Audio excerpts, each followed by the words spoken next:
The moment Ashley Saul released his final message, everything in the atmosphere shifted. It was the kind of declaration that doesn't just land.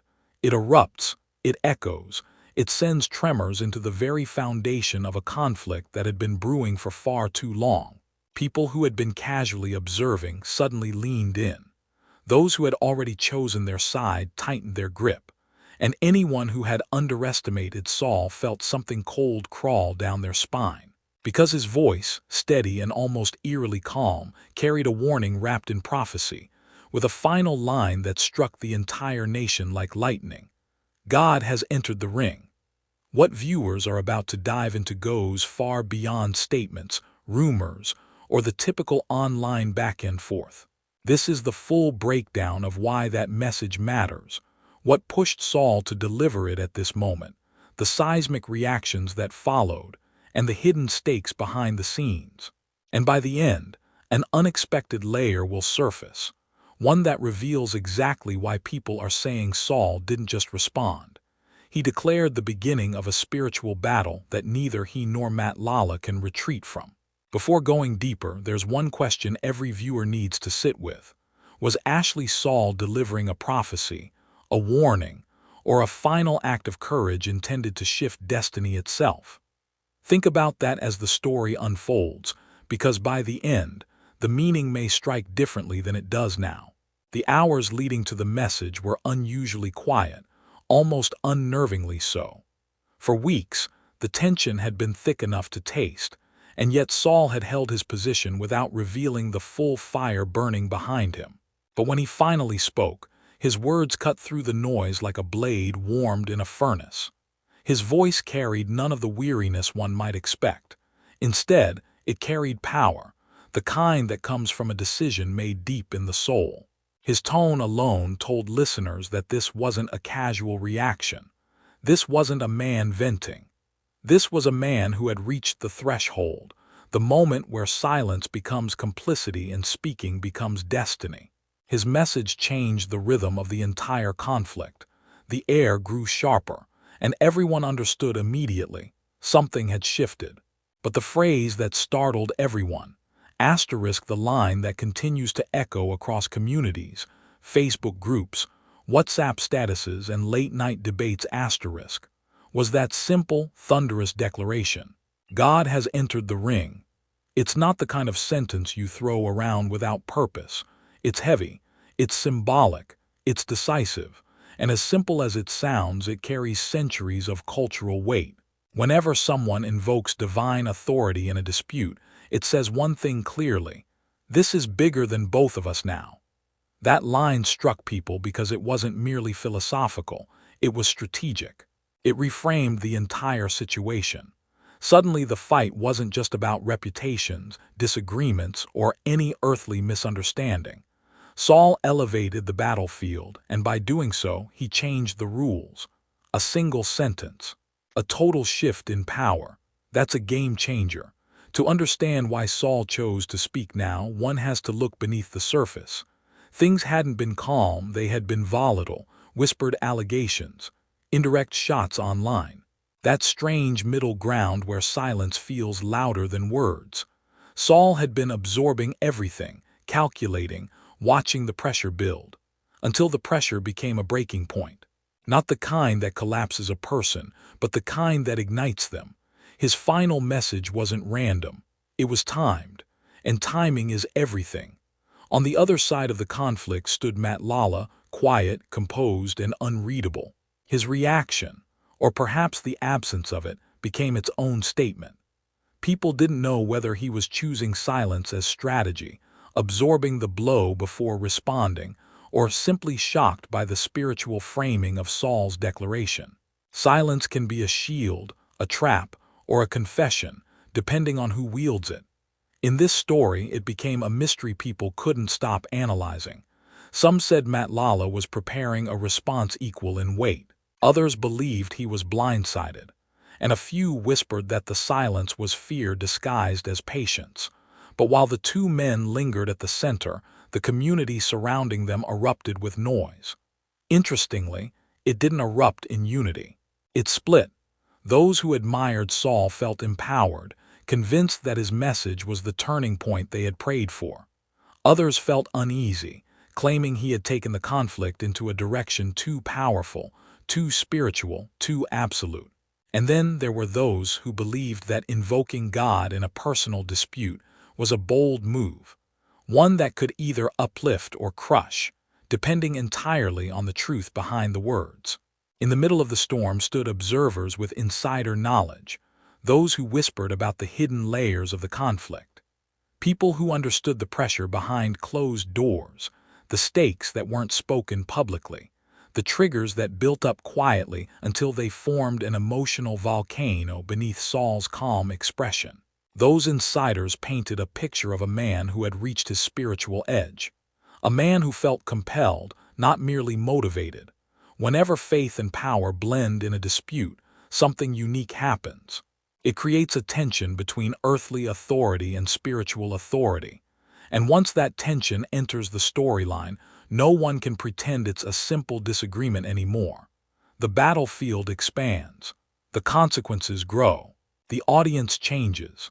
Saul's choice to frame his message in spiritual terms wasn't an accident. It was a pivot, a deliberate repositioning of the narrative. And that pivot left many wondering one frightening question. Was he warning Matlala or declaring victory before the fight even began?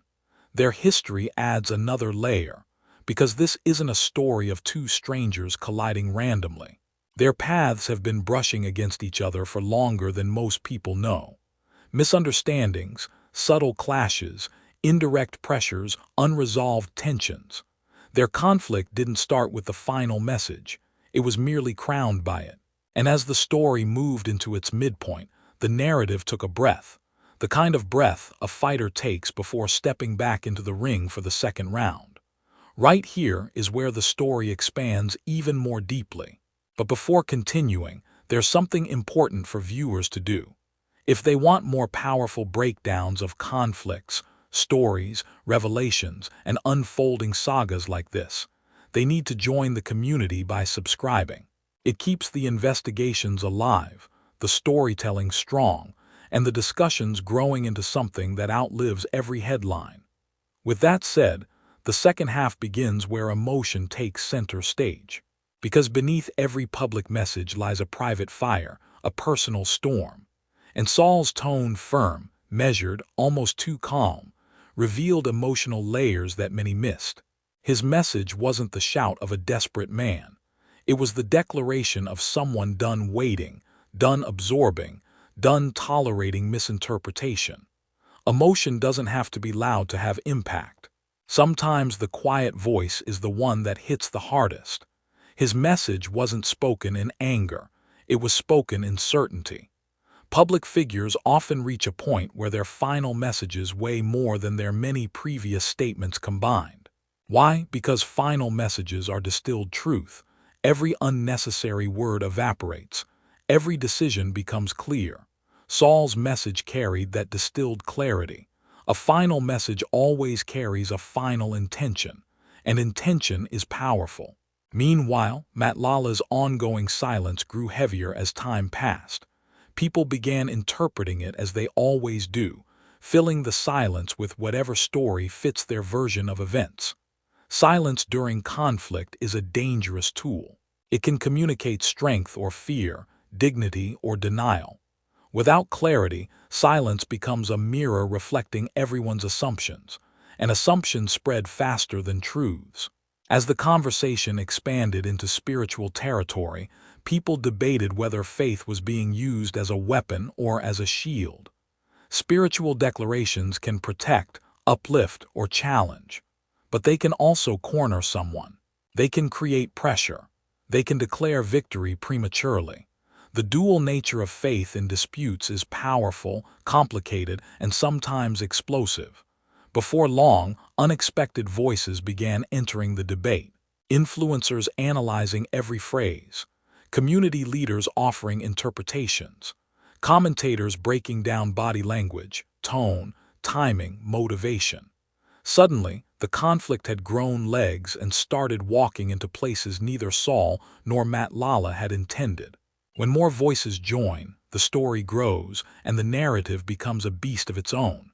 But bold statements always carry risk. By declaring that God had entered the ring, Saul placed himself on a spiritual tightrope. If proven right, he becomes a symbol of courage and conviction. If proven wrong, the backlash could be historic. Every bold declaration carries two fates, and only time decides which one wins. The escalation came faster than expected. The message spread across platforms, conversations multiplied, and tension rose. A single video became a national talking point. The conflict intensified not because Saul wanted chaos, but because people recognized something unmistakable in his tone. Finality. Then came the question everyone whispered but few dared to say publicly. What happens if Matlala responds? The answer depends entirely on the tone he chooses. A calm response could diffuse the tension. A defensive one could ignite a storm. A spiritual counter-declaration could open a new battlefront entirely.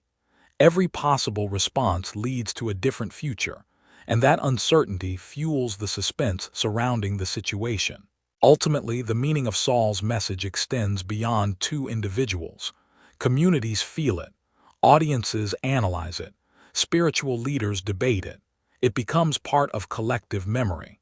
Conflicts like this evolve from moments into stories, and from stories into lessons. And whether people agree or disagree with Saul's declaration, one truth remains undeniable. His message will be remembered for a long time. As the story winds down, one thing becomes clear. Every conflict reaches a point where the turning moment becomes obvious. This was that moment. Saul's final message didn't just add fuel, it reshaped the fire entirely. And while the future remains unwritten, the echoes of his words continue to reverberate, influencing every conversation that follows. More developments are coming, more layers will unfold, and more truths will surface. When they do, the story will continue, with revelations that may change everything again. Do not miss our upcoming. Click the subscribe button and like.